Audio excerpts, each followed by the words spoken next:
Hello guys, yes, this is Kokoy of Laking Davao. So yes, nakapag-vlog na naman tayo ulit. And right now guys, nandito tayo ngayon sa Del Leonor Hotel. Ano ba ito? Inland Inland Resort, syempre, and Adventure Park, kung hindi ako nagkakabali. And so naghihintay lang kami guys. Actually yung entrance namin dito is free kasi nanalo tayo ng ano ba yung tinatawag? Parang nanalo tayo sa mga giveaways. Okay, so yes, so I miss you so much guys dito sa Laking Davao. Sorry guys kasi medyo na busy lang talaga ako, pero babawi tayo dito sa Laking Davao, no, in the future or ngayon, di ba? So itutur ko kayo dito sa Del Leonor guys. This is one of the most yung tinatawag nating extravagant na resort, no, dito sa Davao City. So I'm so excited to share with you kung anong yung naging experience ko dito. Okay, let's go.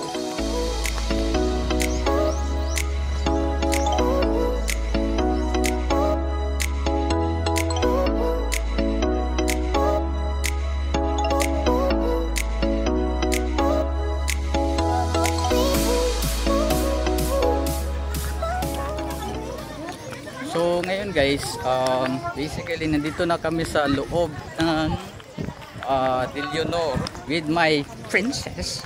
Hello. Okay, so pupuntahan na namin yung cottage namin sa swimming pool. So basically before yung opening nitong Del Leonor, nakapasok ako, no, pero hindi ako nakaligo.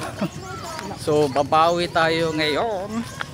Then maliligo tayo ng swimming pool. So alam nyo naman guys, mahilig ako sa pool, especially yung ganito kainit. Grabe ang init nyo sa Davao City, nakakapaso talaga, ano. Tingnan mo, ang ganda ng place. Dito mainit lang talaga yung mukha ko dito. Dito na ayong then yun. So basically guys, yung mga ano nila, yung mga ano ba, saan tawag ana, Matt? Ay duto kabalo, kalimot naman ko. So basically close pa, no. So ang open na talaga is yung kanilang cottages, accommodation, and yung kanilang pool, no. So as of now, yun pang open. So right now guys, papasok na kami dito sa swimming pool.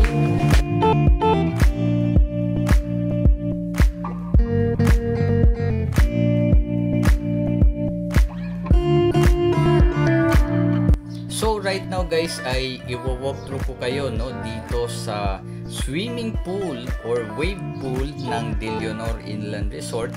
So right now guys, makikita nyo walang wave, di ba?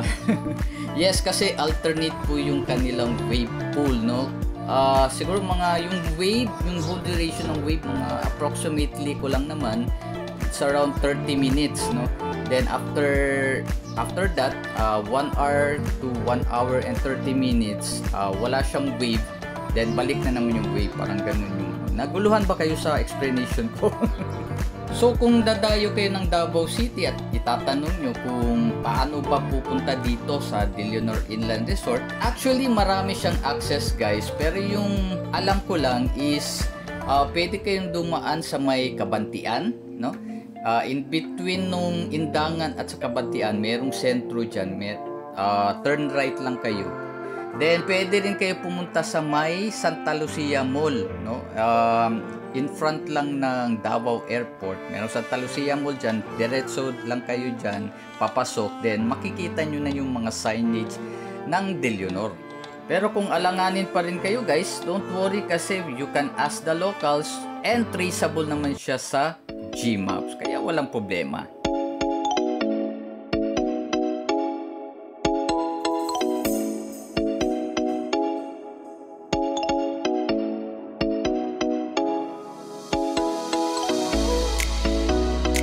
So kung itatanong nyo guys kung magkano lahat yung nagastos namin, so bali 20 po kasi kami, so per head 250, entrance yun, kasali na rin yung access sa swimming pool.